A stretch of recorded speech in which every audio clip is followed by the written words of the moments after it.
Hi there, this is me. So ayan guys, isa na namang napakasimpleng sketch po ang ating gagawin sa ngayon. Ito po ay isang pating. Ano nga ba ang pating? Ang mga pating ay isang pangkat ng mga elasmobrankeyong isda na kinikilala sa dikartilagong kalansay. 5 hanggang 7 hiwa ng hasang sa tagiliran ng ulo at pektoral na palikpik na nakakabit sa ulo.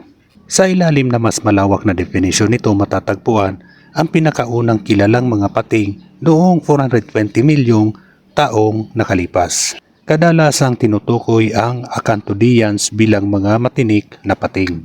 Simula noon pinagsari-sari ang mga pating sa loob ng higit na 500 species.